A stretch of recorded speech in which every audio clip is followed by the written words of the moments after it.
ఇప్పుడు మీరు చూడండి పీఎంఏ అండ్ ఎన్ఎంఏ. ఇక్కడ పీఎంఏ అంటే పాజిటివ్ మెంటల్ యాటిట్యూడ్. ఎన్ఎంఏ అంటే నెగెటివ్ మెంటల్ యాటిట్యూడ్. ఇప్పుడు నార్మల్‌గా మీరు గమనించండి పాజిటివ్‌గా థింక్ చేయడం అంటే ఏంది? ఇప్పుడు పాజిటివ్‌గా థింక్ చేయడం అంటే మనము చేసే ఏ పనిలో అయినా సరే నేను సక్సెస్ అవ్వాలి. నాకన్నీ మంచిగా జరగాలి. నాకందరూ మంచిగా సపోర్ట్ చేయాలి. నేను అందరితో మంచిగా ఉండాలి. నేను వెళ్ళే మార్గంలో నేను చేసే పనిలో అన్నీ కూడా సామరస్యంగా సక్సెస్‌ఫుల్‌గా ముందుకెళ్ళాలి. ఇది పాజిటివ్ థింకింగ్ అంటే.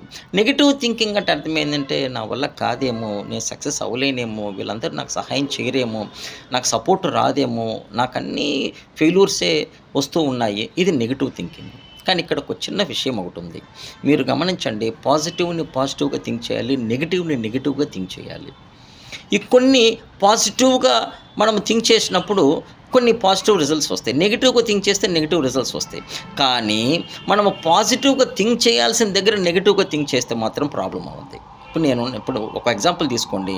మీరు ఒక ఫ్యాన్ కింద నిలబడ్డారు. మీకు తెలుసు అది ఫ్యాను ప్రాబ్లమ్ ఉంది. అది పైన పడద్దని. ఆడి దగ్గర నేను పాజిటివ్ అంటే కుదరదు. అది నెత్తి మీద పడద్దది.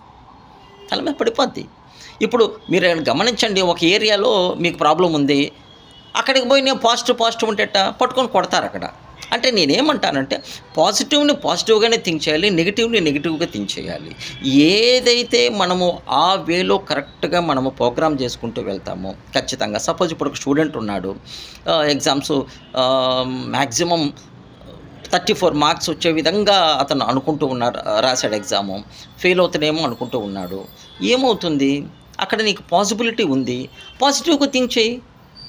ఒక్క మార్క్ దగ్గర పెద్ద మ్యాటర్ ఉండదు. నువ్వు పాజిటివ్‌గా possibility thinking and positive thinking. Possibility ఉంది మార్క్ ఎయటానికి. నువ్వు పాజిటివ్‌గా థింక్ చెయ్యి. సక్సెస్ అవుతాము.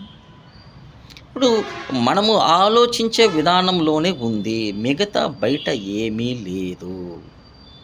Thank you very much.